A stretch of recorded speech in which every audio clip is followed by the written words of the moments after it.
안녕하세요, 여러분. 오늘도 건강하고 행복한 하루 보내고 계신가요? 저는 여러분의 건강 지킴이 건강존입니다. 여러분은 혹시 소중한 사람의 이름을 잊거나 최근의 대화를 전혀 기억하지 못하는 상황을 상상해 보신 적이 있으신가요? 이건 단순한 노화가 아니라 수천만 명의 삶을 파괴하는 심각한 뇌 질환, 알츠하이머의 전조일 수 있습니다. 세계적으로 5억만 명 이상이 알츠하이머로 고통받고 있으며 매년 새로운 환자들이 급증하고 있습니다. 여러분이 알츠하이머의 위험에 놓인 사람일 수도 있고 사랑하는 가족이 그 대상일 수도 있습니다. 오늘은 이 무서운 질환에 대해 깊이 알아보고 이를 막기 위해 할 수 있는 일들을 공유하고자 합니다. 알츠하이머는 단순한 노화로 인한 기억력 감퇴가 아닙니다. 뇌의 퇴행성 질환으로 우리의 기억과 사고 능력을 서서히 파괴하는 매우 복잡한 과정입니다. 최근 연구들은 두 가지 주요 원인을 꼽고 있습니다. 첫 번째는 베타 아밀로이드 플라크의 축적입니다. 베타 아밀로이드 단백질이 신경세포 사이에 쌓여 신경신호를 차단하고 염증 반응을 일으켜 뇌세포를 손상시킵니다. 특히 2016년에 발표된 연구에 따르면 베타 아밀로이드가 뇌의 해마 영역에 집중적으로 축적되며 이는 기억력 저하로 이어진다고 밝혔습니다. 해마는 기억 형성에 중요한 역할을 하는 부위이기 때문에 이 부분의 손상은 알츠하이머의 초기 증상과 직접적으로 연관됩니다. 두 번째로 중요한 요인은 타우 단백질의 비정상적인 축적입니다. 타우 단백질이 축적되면 신경세포 내에서 영양소와 신호가 제대로 전달되지 못해 결국 뉴런이 죽게 됩니다. 타우 단백질의 축적은 알츠하이머의 중기와 말기 단계에서 주로 발견됩니다. 2017년에 한 메타 분석에서는 타우 단백질 변형이 알츠하이머 환자의 기억력과 인지 능력 저하와 밀접한 상관관계가 있음을 입증했습니다. 유전적 요인 역시 무시할 수 없습니다. APO이사 유전자를 가진 사람은 알츠하이머에 걸릴 확률이 3배에서 12배 더 높다고 밝혀졌습니다. 이러한 유전적 요인은 특히 65세 이후 발병에 영향을 미치며 이는 유전자 분석을 통해 미리 알아볼 수 있습니다. 알츠하이머의 구체적인 증상을 살펴보면 단계별 진행이 조금 다른데요. 살펴보겠습니다. 알츠하이머의 증상은 단순히 기억을 잃는 것에서 끝나지 않습니다. 여러 연구에서 알츠하이머는 뇌의 다양한 기능을 점차적으로 침범하는 복잡한 과정임을 확인했습니다.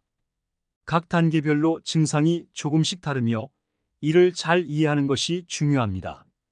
초기 증상으로 초기에는 단기 기억력 상실이 주로 나타납니다.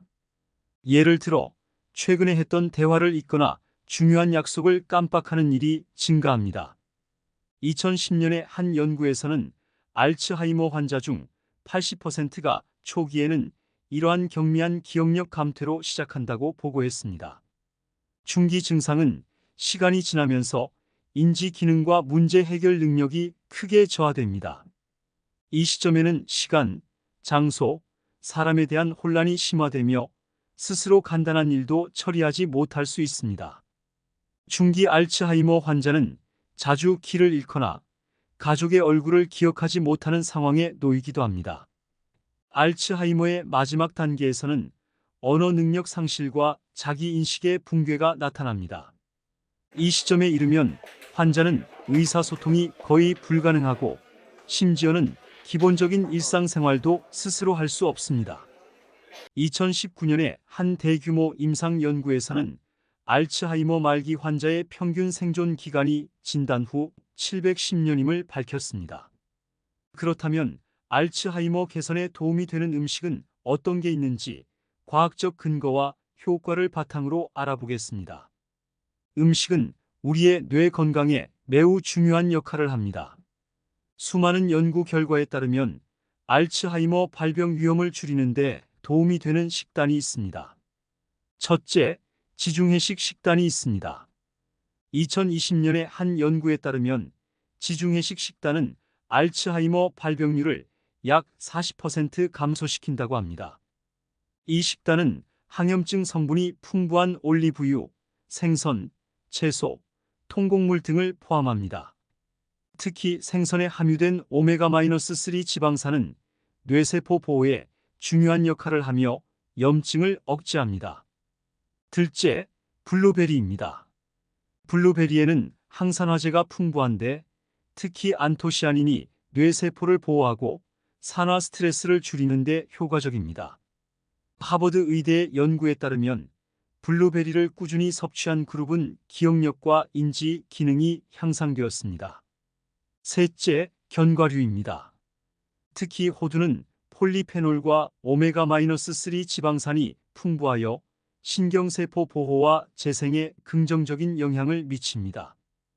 2015년의 연구에서는 견과류가 인지 기능 저하 속도를 늦추는 데 도움이 된다는 사실을 확인했습니다. 넷째, 녹황색 채소입니다. 브로콜리, 시금치 같은 채소는 비타민 K와 엽산이 풍부하여 인지 기능을 유지하고 뇌 건강을 증진시킵니다. 2018년 연구에 따르면 매일 녹색 채소를 섭취하는 사람들은 그렇지 않은 사람들보다 인지 기능 저하 속도가 훨씬 느리다는 결과가 나왔습니다. 이런 알츠하이머는 예방할 수 없을까요? 당연히 있으니 잘 기억하셔서 실천해 보세요. 알츠하이머 예방 방법에 대해서 알아보겠습니다. 알츠하이머는 아직 완전한 치료법이 없지만 여러 연구에서 생활 습관의 개선을 통해 예방할 수 있는 가능성이 있다고 밝혀졌습니다. 먼저 규칙적인 운동을 해보세요. 2019년 한 메타 분석에 따르면 규칙적인 유산소 운동을 한 사람들이 그렇지 않은 사람들보다 알츠하이머 발병 위험이 30% 낮았습니다. 걷기, 수영, 자전거 타기 등 간단한 운동도 효과가 있습니다.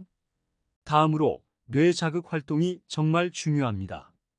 독서, 문제풀이, 새로운 언어를 배우는 것 같은 뇌를 자극하는 활동은 뇌의 신경 가소성을 높여 인지 기능 저하를 늦추는 데 도움을 줍니다. 2018년 연구에서는 이러한 활동이 뇌 회로를 강화하고 알츠하이머 진행을 늦추는 데 효과적임을 확인했습니다. 그리고 사회적 활동도 필요합니다. 고립된 생활은 뇌의 인지 저하를 가속화시킵니다. 2020년 발표된 연구에서는 사회적 활동이 활발한 사람들이 그렇지 않은 사람들에 비해 알츠하이머 발병 위험이 50% 감소했다고 밝혔습니다. 친구나 가족과의 대화, 그룹 활동은 뇌를 자극하고 정신적 건강을 유지하는 데 매우 중요한 역할을 합니다. 마지막으로 스트레스 관리를 해야 합니다. 만성 스트레스는 코르티솔 수치를 증가시키며 이 호르몬은 뇌의 기억 중추인 해마에 손상을 줍니다. 2015년의 연구에서는 스트레스 관리가 알츠하이머 예방의 중요한 요소라고 밝혔습니다. 요가, 명상, 심호흡 같은 스트레스 완화 활동을 일상에 포함하는 것이 필요합니다. 이러한 알츠하이머를 예방하는 데 도움을 주는 영양제도 있으니 참고해 보세요. 알츠하이머 예방을 돕는 영양제는 과학적으로도 그 효과가 입증된 것이 많습니다. 이들을 적절히 섭취하면 뇌 건강을 유지하는 데 도움이 될 수 있습니다. 1. 오메가-3 지방산 DHA, EPA 있습니다. 오메가-3는 특히 뇌세포의 기능과 신경 연결을 보호하는 역할을 합니다. 2016년의 대규모 임상 연구에서는 오메가-3가 인지 기능을 향상시키고 알츠하이머 진행 속도를 늦출 수 있다는 결론을 내렸습니다. 2. 비타민 E입니다. 항산화 작용을 통해 뇌세포 손상을 방지하는 데 도움이 됩니다. 2014년 연구에 따르면 비타민 E 보충제가 경도 인지 장애 환자의 인지 기능 저하를 늦출 수 있다고 합니다. 3. 포스파티딜세린이 있습니다. 뇌세포막의 주요 성분인 이 물질은 신경 전달을 촉진하며 기억력과 인지 기능을 향상시키는 것으로 나타났습니다. 2010년 연구에서는 포스파티딜세린 보충제가 알츠하이머 초기 환자들의 기억력 개선에 효과적임을 확인했습니다. 4. 코엔자임 Q10이 있습니다. 세포 에너지 생성에 중요한 이 항산화제는 뇌세포 보호에도 필수적입니다. 알츠하이머 환자들에게 코엔자임 Q10 보충제가 긍정적인 영향을 미친다는 연구 결과도 다수 존재합니다. 오늘은 알츠하이머에 대해 심층적으로 알아보았습니다. 이 질환은 단순한 노화 과정이 아니라 적극적인 관리와 예방이 필요한 뇌의 퇴행성 질환입니다. 기억력의 상실뿐 아니라 삶의 질 전체를 무너뜨릴 수 있는 심각한 질환이기에 미리 대비하고 관리하는 것이 중요합니다. 여러분의 뇌 건강을 위해 오늘부터 건강한 식단과 생활 습관을 시작해 보세요. 오늘의 정보가 도움이 되셨다면 좋아요와 구독 부탁드리고 더 궁금한 점이 있으시면 댓글로 남겨주세요. 그리고 여러분들의 노하우가 있다면 댓글에 남겨주셔서 다른 시청자들에게도 다양한 도움을 주시면 좋을 것 같아요. 그럼 다음 영상에서 또 만나요.